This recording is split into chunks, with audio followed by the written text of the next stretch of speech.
जिंदगी जीना आसान नहीं होता, बिना संघर्ष के कोई महान नहीं होता। जिंदगी जीना आसान नहीं होता, बिना संघर्ष के कोई महान नहीं होता। और जब तक ना पड़े हथौड़े की चोट, पत्थर भी भगवान नहीं होता, पत्थर भी भगवान नहीं होता। हेलो बच्चों, कैसे हैं आप लोग। आज हम इस वीडियो में करने जा रहे हैं प्रकृत संख्याओं का गुण। क्या हम लोग इस वीडियो में करेंगे? प्रकृत संख्याओं का गुण। पिछले क्लास में मैं आपको वर्ग के बारे में समझाई थी, ठीक है। आज हम लोग करेंगे प्रकृत संख्याओं का गुण। तो आइए, फर्स्ट गुण क्या है। सबसे पहले हमें यहाँ पर लिख देते हैं, ठीक है। जिस संख्या के अंत में 2, 3, 7 या 8 हो, वह संख्या पूर्ण वर्ग संख्या नहीं हो सकती है, ठीक है। क्या है पहला गुण? जिस संख्या के अंत में 2, 3, 7 और 8 हो, वह संख्या पूर्ण वर्ग संख्या नहीं हो सकती है, ठीक है। जैसे मैं यहाँ पे एग्जाम्पल लिखती हूँ 2 to 7, ठीक है। फर्स्ट एग्जाम्पल क्या लिखी? 2 to 7। तो आप ध्यान से देखो, लास्ट में क्या है? 7 है। इसका मतलब ये हुआ कि 227 जो है वो पूर्ण वर्ग संख्या नहीं है, ठीक है। जैसे हम किसी भी संख्या का वर्ग लिखते हैं, जैसे हम यहाँ पर 15 का वर्ग लिखते हैं तो 225 आता है, ठीक है। अगर हम यहाँ पर 16 का वर्ग लिखेंगे तो 256 आएगा, ठीक है। अगर 17 का वर्ग लिखेंगे तो 289 आएगा। या आप किसी का भी वर्ग लिखिए, ठीक है। किसी के भी अंत में 2, 3, 7, 8 नहीं आ रहा है ना। तो अगर नहीं आएगा तो पूर्ण वर्ग होगा। ये तो पूर्ण वर्ग है, ठीक है। अगर नहीं आएगा 2, 3, 7 और 8 तो पूर्ण वर्ग होगा। लेकिन अगर आ जाता है लास्ट डिजिट 2, 3, 7 और 8 तो वह संख्या कभी भी पूर्ण वर्ग संख्या नहीं हो सकता है। समझ में आया कि जिस संख्या के अंत में 2, 3, 7 और 8 हो, वह संख्या पूर्ण वर्ग नहीं हो सकती है। दूसरा गुण में क्या है? सम संख्याओं का वर्ग हमेशा सम होता है। सम होता है। सम संख्याओं का वर्ग हमेशा क्या होता है? सम होता है, ठीक है। सम संख्या कहने का मतलब वह संख्या जो 2 से विभाजित हो, ठीक है, उसी को हम लोग सम संख्या कहते हैं। वैसा संख्या जो 2 से विभाजित हो उसे हम लोग सम संख्या कहते हैं। तो क्या बोला जा रहा है कि सम संख्याओं का वर्ग हमेशा सम होता है। अब हम लोग कैसे पहचानेंगे कौन सा संख्या सम है, ठीक है। तो जिस संख्या के अंत में, देखिए यहाँ पर सबसे पहले हम लिख देते हैं, ठीक है। जिस संख्या के अंत में 0, 2, 4, 6 और 8 हो, ठीक है। जिस संख्या के अंत में 0, 2, 4, 6 और 8 हो, वह संख्या 2 से विभाजित होगी, ठीक है। जिस संख्या के अंत में 0, 2, 4, 6 और 8 हो तो वह संख्या 2 से विभाजित होगी, ठीक है। ये पहचानने का तरीका है कि कौन सा संख्या 2 से विभाजित होगी। जैसे हम यहाँ पर कोई संख्या ले लेते हैं, ठीक है। जैसे ले लेते हैं 24।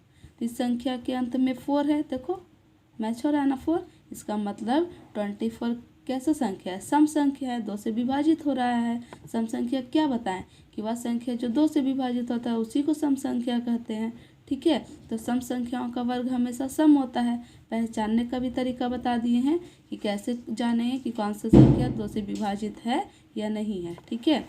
तो आइए हम इसका एग्जाम्पल आपको बताते हैं कि सम संख्याओं का वर्ग हमेशा सम होता है। जैसे हम यहाँ पर 4 लेते हैं, ठीक है। 4 कैसा संख्या है? सम संख्या है। 4 कैसा संख्या है? सम संख्या है। तो 4 का जब वर्ग करेंगे, यानी 4 को जब 2 बार गुना करेंगे तो 16 आता है, ठीक है। कितना आता है बच्चों? 16 आता है। देखिए लास्ट में 6 आया, इसका मतलब समझ गया कि 16 कैसा संख्या है, सम संख्या है। ठीक है, जैसा कि अभी मैं जस्ट बोली कि सम संख्याओं का वर्ग हमेशा सम होता है। 2-3 एग्जाम्पल और ले लेते हैं। जैसे हम यहाँ पर ले लेते हैं 20। ठीक है, तो 20 भी कैसा संख्या है, सम संख्या है ना। 20 कैसा संख्या है, सम संख्या है। 20 को 2 बार गुना कीजिएगा तो 400 आएगा।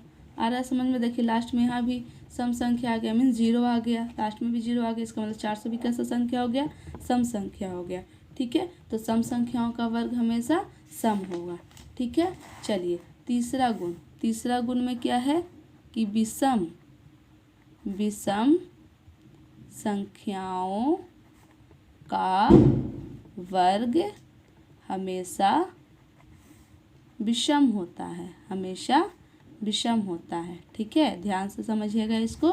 विषम संख्याओं का वर्ग हमेशा क्या होता है, विषम होता है। ठीक है, अब आप लोग सोच रहे होंगे कि विषम संख्या क्या होता है। तो वैसा संख्या जो 2 से विभाजित ना हो। ठीक है, उसी को हम लोग विषम संख्या बोलते हैं।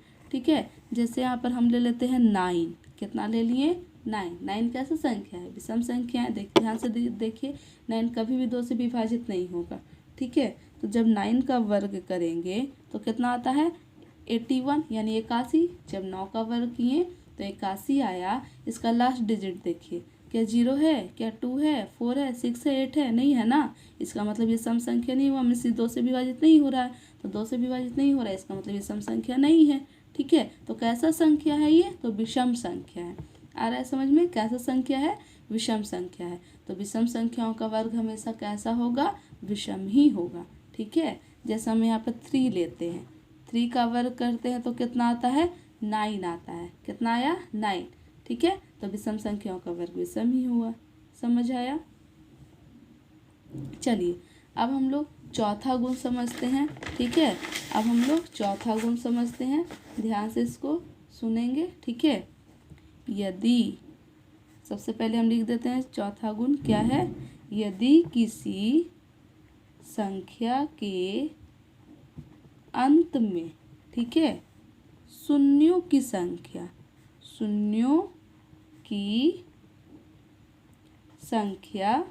विषम हो तो वह संख्या पूर्ण वर्ग नहीं हो सकता है। ठीक है, चौथा गुण हम क्या लिखें कि जिस संख्या के अंत में शून्यों की संख्या विषम हो वह संख्या पूर्ण वर्ग नहीं हो सकता है। ठीक है, जैसे हम यहाँ पर ले लेते हैं 4। एग्जाम्पल में ले लेते हैं क्या, 4000। कितना ले लिए, 4000 यानी 4000 ले लिए। तो इसमें लास्ट में देखिए जो शून्य है यानी जो 0 है उसकी संख्या कितना है, 3 है, 1 2 3। ठीक है, तो यहाँ पर शून्यों की संख्या क्या हो गया, विषम हो गया। तो जब शून्यों की संख्या विषम रहेगा तो ये पूरा संख्या जो है कभी भी पूर्ण वर्ग संख्या नहीं हो सकता है। समझ आ रहा है। यहाँ पर हम ले लेते हैं 6 पे 70। कितना 0, 70 ले लेते हैं। 1 2 3 4 5 6 7। चलिए हम यहाँ पर 9 ले लेते हैं, 6 की जगह हम 9 ले लेते हैं। ठीक है, क्या ले लिए, 9 ले लिए। ठीक है, यहाँ पर देखिए अब यहाँ पर क्या हो गया, शून्यों की संख्या क्या है, विषम ही है ना। देखिए 3 6 और 1 7 विषम हो गया। ठीक है, शून्यों की संख्या विषम हो गया यानी कभी भी ये जो संख्या वो कभी भी पूर्ण वर्ग संख्या नहीं हो सकता है। ठीक है, यदि किसी संख्या के अंत में शून्यों की संख्या विषम हो तो वह संख्या कभी भी पूर्ण वर्ग नहीं हो सकता है। पांचवा गुण ये है कि यदि किसी संख्या के अंत में, ठीक है, शून्यों की संख्या सम हो, शून्यों की संख्या क्या हो, अवर सम हो। ठीक है, तो वह संख्या पूर्ण वर्ग होगा। ठीक है, यदि किसी संख्या के अंत में शून्यों की संख्या सम हो तो वह संख्या पूर्ण वर्ग होगा। एग्जाम्पल में देख लेते हैं। ठीक है, जैसे हम यहाँ पर ले लेते हैं 400। कितना ले लिए, 400 यानी 400।